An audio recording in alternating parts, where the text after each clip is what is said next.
ప్రియ శ్రోతలు, ఈ రోజు మనం కొలస్సీ పత్రిక ఉపోద్ఘాతం వినబోతున్నాము. అపుస్తలుడైన పౌలు చెరసాలలో ఉండి 4 పత్రికలు రాశాడు. వాటిలో కొలస్సీ పత్రిక ఒకటి. ఈ పత్రిక అంతా సంఘ శరీర అవయవాలను గురించిన వివరాలు చెప్పబడినవి. క్రైస్తవ విశ్వాసాన్ని గురించిన హెచ్చరికలు ఈ పత్రికలో ఎన్నో ఉన్నాయి. సంఘ శరీరానికి శిరస్సు క్రీస్తే. సంఘం శరీరం మాత్రమే. క్రీస్తు లేకపోతే అది ఒట్టి మొండెమే. క్రీస్తునందు క్రైస్తవ జీవిత విజయ రహస్యమున్నది. సంఘంలో కొన్ని అపసవ్యమైన ధోరణులు బయలుదేరాయి. క్రీస్తు మాత్రమే కాదు, ఇంకా ఏవేవో ముఖ్యమని, ఎవరెవరో ప్రధానులని తప్పుడు సిద్ధాంతాలు సంఘంలో ప్రవేశించాయి. ఇలాంటి తప్పులను ఖండించడానికి, సరిదిద్దడానికి పౌలు కొలస్సీయులకు ఈ పత్రిక రాశాడు.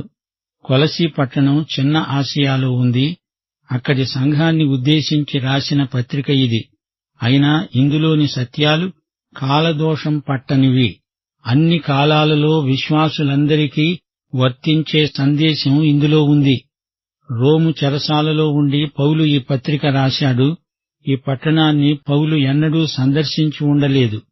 అయితే పౌలు యొక్క సువార్త బృందంలోని ఎపఫ్రా మొదలైన వారు ఈ సంఘాన్ని స్థాపించారు.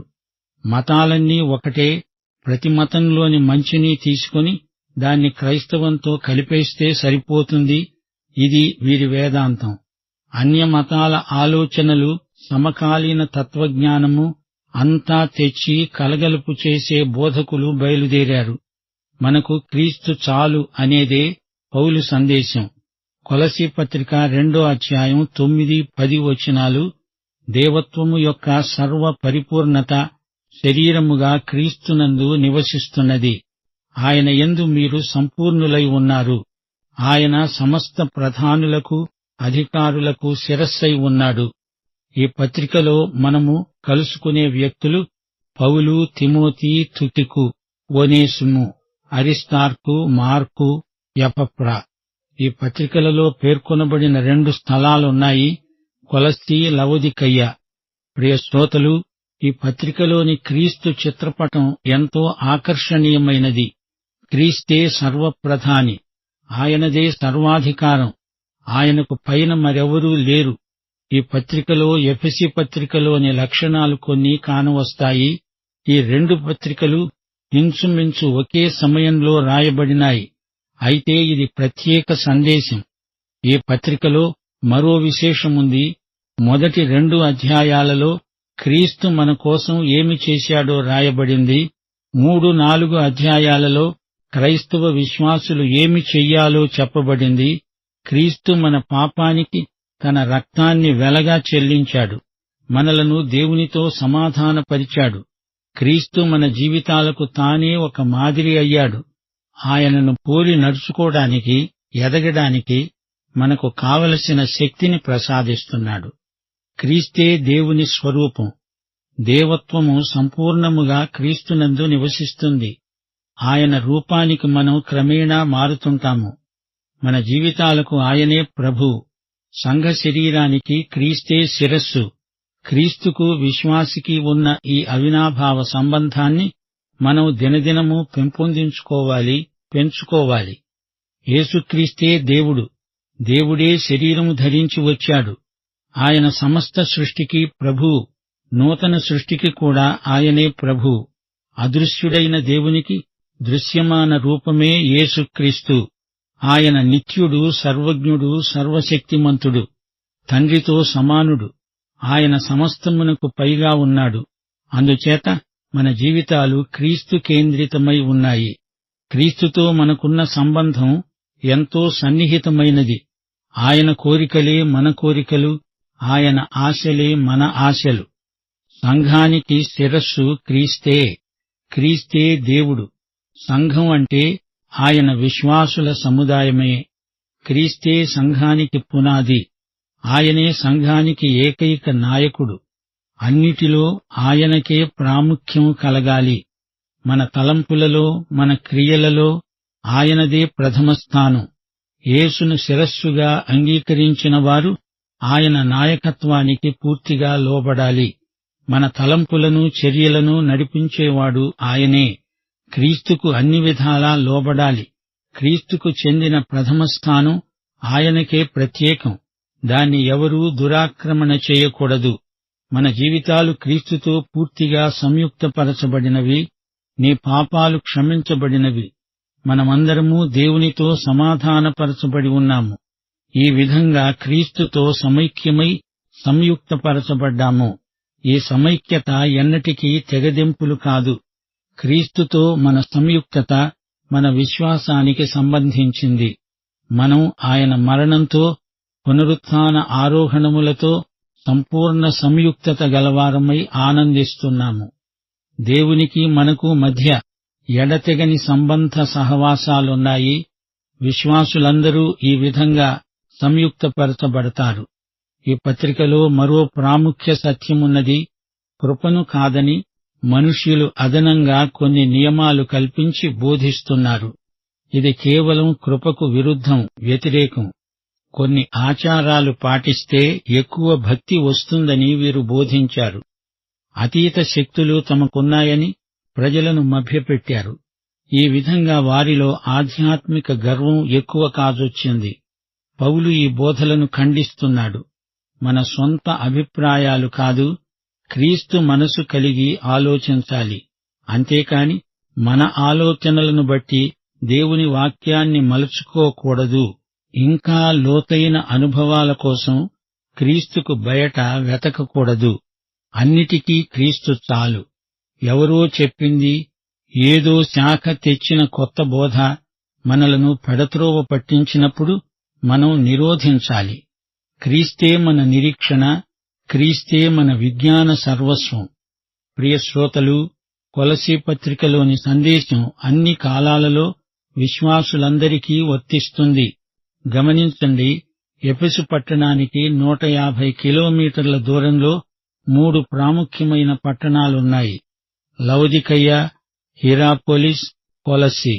ఈ 3 పట్టణాలు రోమా సామ్రాజ్యంలోనివే. ఆ ప్రాంతములో భూకంపాలు ఎక్కువగా వస్తాయి. అక్కడి నదులు సారవంతమైనవి. అక్కడి ప్రజలు చాలా ధనవంతులు. గొర్రెల కాపరులు పచ్చిక బయళ్లలో తమ గొర్రెలను మేపుకుంటూ కనిపిస్తారు. గొర్రె ఉన్ని పరిశ్రమకు ఆ ప్రాంతం పెట్టింది పేరు. బట్టలకు రంగు అద్దకాలు కూడా అక్కడే భారీ ఎత్తున చేస్తూ ఉంటారు. లవొదికయ రాజకీయంగా ఎక్కువ ప్రాముఖ్యతను సంతరించుకుంది. హీరాపోలిస్ పట్టణం గొప్ప వ్యాపార కేంద్రమైంది. కొలస్సీ చుట్టూరా పర్వత పంక్తి ఉంది. రాను రాను కొలస్సీ అభివృద్ధి కుంటుబడింది. పౌలు కాలం నాటికే కొలస్సీ ఒక చిన్న పట్టణంగా మిగిలిపోయింది. ఈ కొలస్సీ సంఘంలో క్రైస్తవ విశ్వాసానికి విరుద్ధమైన బోధలు బయలుదేరాయి. ఈ ప్రాంతంలో యూదులు ఎక్కువగా ఉన్నారు. ఇంచుమించు 50,000 మంది యూదులు ఆ ప్రాంతంలో నివసించారు. కొలస్సీ సంఘాన్ని పౌలు ఎన్నడూ స్వయంగా సందర్శించి ఉండలేదు. కాని వారందరూ పౌలు బోధలు విన్నవారే. ఎపఫ్రా అక్కడ ఉండి మొదటి నుండి సేవ చేసినవాడు. కొలస్సీ సంఘంలో అన్యుల మధ్య నుండి వచ్చిన వారున్నారు. రోములో పౌలు చెరసాలలో ఉండగా ఎపఫ్రా కొలస్సీ సంఘ సమాచారం పౌలుకు చేరవేశాడు. కొలస్సీ సంఘస్థులు అన్ని విషయాలలో బాగానే ఉన్నారు. అయితే ఆ మధ్యనే కొన్ని తప్పుడు సిద్ధాంతాలు సంఘంలోకి ప్రవేశిస్తున్న జాడలు కనిపిస్తున్నాయి. పౌలు ఈ అపసవ్య ధోరణిని ఖండిస్తున్నాడు. ఈ తప్పుడు సిద్ధాంతం ఏమిటనుకున్నారు? క్రీస్తు మాత్రమే కాక అదనంగా వేరే శక్తులను ఆశ్రయించాలని. కొలస్సీ సంఘంలోని విమత ధోరణి ఏదో ఒక రూపంలో నాటి నుండి నేటి వరకు కనిపిస్తూనే ఉంది. యేసుక్రీస్తు అన్నిటికీ చాలినవాడు. ఏ స్థితికైనా, ఎట్టి పరిస్థితికైనా యేసు చాలు. యేసునందు సర్వసంపూర్ణత ఉన్నది. ఆయన అదృశ్య దేవుని స్వరూపి, సర్వసృష్టికి ఆది సంభూతుడు. ఆయన యందు సర్వసంపూర్ణత నివసిస్తున్నది. బుద్ధిజ్ఞానముల సర్వసంపదలు ఆయన యందే గుప్తములై ఉన్నాయి. దేవత్వము యొక్క సర్వపరిపూర్ణత శరీరముగా క్రీస్తునందు నివసిస్తున్నది. సర్వము క్రీస్తునందే సృజించబడింది. సర్వము ఆయన ద్వారా, ఆయనను బట్టి సృజించబడింది. ఆకాశమందు ఉన్నవి కాని, భూమియందు ఉన్నవి కాని, దృశ్యమైనవి అదృశ్యమైనవి, సింహాసనములైనా, ప్రభుత్వములైనా, ప్రధానులైనా, అధికారములైనా సర్వము ఆయన యందు సృజింపబడినవే. సర్వము ఆయన ద్వారా, ఆయనను బట్టి సృజించబడినవి. ఆయన అన్నిటికంటే ముందుగా ఉన్నవాడు. ఆయనే సమస్తమునకు ఆధారభూతుడు. ఈ సమస్త సృష్టికి తండ్రి అయిన దేవుడు తన కుమారుణ్ణి మూలాధారంగా ఏర్పరిచాడు. అంతేకాదు, ఈ పత్రికలో పౌలు క్రీస్తు యొక్క మానవత్వాన్ని గురించి కొన్ని మాటలు చెప్పాడు. కొలసీ 1:22 తన సన్నిధిలో పరిశుద్ధులుగా, నిర్దోషులుగా, నిరపరాధులుగా నిలువబెట్టడానికి ఆయన మాంసయుక్తమైన దేహమందు మరణము వలన ఇప్పుడు మిమ్మును సమాధానపరిచాడు. దేవత్వము యొక్క సర్వసంపూర్ణత క్రీస్తునందు శరీరముగా నివసిస్తున్నది. యేసుక్రీస్తు యొక్క దేవత్వము ఆయన మానవతకు దీటుగా నిలిచింది. యేసు నిజమైన దేవుడు, నిజమైన మానవుడు. కొలస్సీ 2:8 ఆయనను అనుసరింపక మనుష్యుల పారంపర్యాచారమును అనగా ఈ లోక సంబంధమైన మూలపాఠములను అనుసరించి మోసకరమైన నిరర్ధక తత్వజ్ఞానము చేత మిమ్మును చెరపట్టుకొని పోయేవాడు ఎవడైనా ఉన్నాడేమో అని జాగ్రత్తగా ఉండండి. లోక సంబంధమైన మూలపాఠాలు అంటే ఏమిటి? 20 పౌలు హెచ్చరిస్తున్నాడు, మీరు క్రీస్తుతో కూడా లోకము యొక్క మూలపాఠముల విషయమై మృతి పొందిన వారైతే వీటికి లోబడనక్కరలేదు. మూలపాఠాల వద్ద కూర్చోనక్కరలేదు. పరిపక్వత దిశగా సాగిపోవాలి. లోకంలో అనేక మాంత్రిక, తాంత్రిక, గ్రహచార వేదాంతాలున్నాయి. నక్షత్రాలు, గోళాలు, గ్రహాలు, ఉపగ్రహాలు, వీటిని బట్టి జీవితంలోని సంఘటనలు జరుగుతాయని వారు నమ్ముతారు. అందుచేత తిథివార నక్షత్రాలకు అధిక ప్రాముఖ్యమిస్తారు. నక్షత్ర ఫలాల కోసం అన్వేషిస్తారు. ఇవన్నీ విశ్వాసులకు అక్కరలేదు. యేసుక్రీస్తు ఉంటే చాలు. మిగతా మూలపాఠాలు మనకేమీ అవసరం లేదు. సమస్త ప్రధానులకు, అధికారులకు యేసే శిరస్సు. యేసు ప్రధానులను, అధికారులను నిరాయుధులను చేశాడు. సైతాను సైన్యాలకు భయపడనక్కర్లేదు. భవిష్యత్తును గూర్చి కంగారు పడనక్కర్లేదు. గాలి, ఉరుములు, మెరుపులు, తుఫానులు మొదలైన ప్రకృతి వైపరీత్యాలకు భయపడనక్కర్లేదు. క్రీస్తే అన్నిటికీ సర్వసమర్థుడు. ప్రతి చెట్టుకు, గుట్టకు ఎవరో అధిష్టాన దేవత ఉన్నట్టు వాటిని శాంతపరిచే ప్రయత్నాలు చేయనక్కర్లేదు. యేసు ప్రభువు దగ్గరికి మనము నేరుగా వెళ్లవచ్చు. పూర్వకాలంలో ప్రజలు ప్రతిదానికి భయపడి దండం పెట్టి సాష్టాంగపడేవారు. దేనినైనా, ఎలాంటి పైశాచిక శక్తులనైనా మనం లెక్క చేయకూడదు. మనకు యేసుక్రీస్తు ఉన్నాడు, అది చాలు. 2:8 మనుష్యుల పారంపర్యాచారాలు మనకు ముఖ్యం కాదు. నిరర్ధక తత్వజ్ఞానం మోసకరమైంది. సువార్త ఒక్కటే చాలదు అన్నట్టు దానికి ఏవేవో చేర్చటం ఆధ్యాత్మిక నేరమవుతుంది. ఈ తప్పుడు ధోరణుల నుండి విశ్వాసులను కాపాడడానికే పౌలు ఈ మాటలు రాస్తున్నాడు. 2:16 అన్నపానములు, పండుగ, అమావాస్య, విశ్రాంతి దినం మొదలైన వాటికి ప్రభువు కంటే ఎక్కువ ప్రాముఖ్యమివ్వకూడదు. నీడను నమ్మకండి, నిజస్వరూపాన్ని పట్టుకోండి. మతాచారాలకు లేని ప్రాముఖ్యతను ఎందుకిస్తారు? ఇది పట్టుకోవద్దు, అది రుచి చూడవద్దు, ముట్టవద్దు అనే మత నియమాలకు మీరెందుకు లోబడాలి? క్రైస్తవ స్వేచ్ఛను మతాచారాలకు పరిమితం చెయ్యవద్దు. పండగలని, మంచి రోజులని లేనిపోని నియమాలు తెచ్చి ప్రజల నెత్తిన రుద్దవద్దు. విగ్రహారాధన అనే ధనాపేక్షను చంపివేయాలి. కోపము, దుష్టత్వము, దూషణ, బూతుమాటలు విసర్జించండి. దేవదూతారాధన చెయ్యకూడదు. దేవుడి దగ్గరికి వెళ్లడానికి దూతలుగాని మరెవరు కాని మధ్యవర్తులు కారు. యేసుక్రీస్తు ఒక్కడు చాలు. ఆయనే మనకు దేవునికి ఏకైక మధ్యవర్తి. ప్రతి మనుష్యునికి ఈ విషయంలో బుద్ధి చెప్పాలి, ప్రతి ఒక్కరికి బోధించాలి, క్రీస్తునే ప్రకటించాలి. ప్రతి మనుష్యుణ్ణి క్రీస్తు ఎదుట నిలువబెట్టాలి. ప్రతి ఒక్కడూ క్రీస్తునందు సంపూర్ణుడై ఉండాలి. అదే పౌలు ప్రయాస. సువార్త ఏ కొద్దిమందికో గుత్తాధిపత్యం కాదు, ఇది అందరిది, అందరి కోసం ఉద్దేశించబడింది. క్రైస్తవ విశ్వాసంలో ఎవరో కొద్దిమంది దాష్టీకం చెయ్యడం కుదరదు. క్రీస్తునందు అందరికీ సమాన హక్కులున్నాయి. భౌతికం, ఆధ్యాత్మికం, ఈ రెండిటి మధ్య విభజన రేఖ ఏమిటి? కొందరు అనుకున్నారు, ఆత్మ ముఖ్యం, భౌతికమంతా చెడ్డది. సృష్టిని గురించి వారికి సరియైన అవగాహన లేదు. భౌతిక జగత్తు దేవుని సృష్టి కాదు అని వారు తప్పుడు అభిప్రాయాన్ని కల్పించుకున్నారు. సృష్టి నిర్మాణంలో యేసుక్రీస్తే కర్త, ఆయన దేవుని కుమారుడు. యేసుక్రీస్తు అవతారం వాస్తవికమైనది. ఆయన లీలామానుష విగ్రహుడు కాడు. ఆయన పూర్తిగా దేవుడు, సంపూర్ణ మానవుడు కూడా. శరీరం చెడ్డదని చెప్పి దాన్ని వశపరుచుకోవడానికి దాన్ని కొట్టి బాధపెట్టి హింసించుకునేవారు కొందరున్నారు. నాటి క్రైస్తవ బోధకులలో కొందరు ఇలాంటి తప్పుడు అభిప్రాయాలను బోధించారు.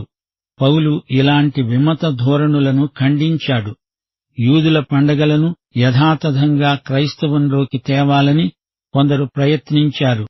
కృప చాలదు అన్నట్లు ధర్మశాస్త్ర నియమాలను తెచ్చి కృపకు చేరుస్తున్నారు.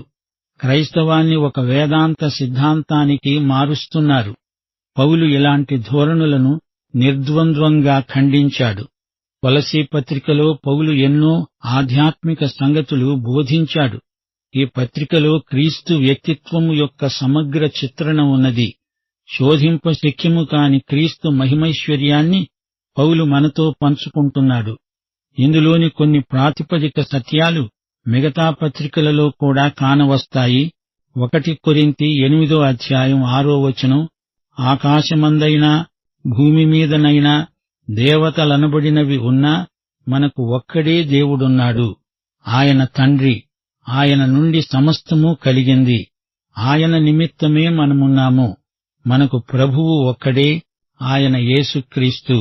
ఆయన ద్వారా సమస్తమూ కలిగింది. మనము ఆయన ద్వారా కలిగిన వారము.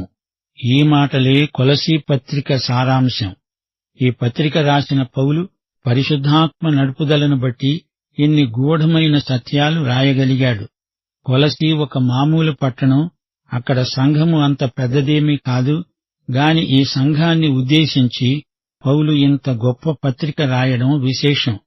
ప్రియ సోదరుడా, సోదరి, నీవు ఈ యేసుక్రీస్తును నీ రక్షకుడుగా, విమోచకుడుగా, ప్రభువుగా ఎరుగుదువా? ఏది ఏమైనా, ఎలాంటి పరిస్థితులైనా క్రీస్తు నాకు చాలు అని చెప్పగలవా? అయితే ఈ పాఠమంతా నీకోసమే.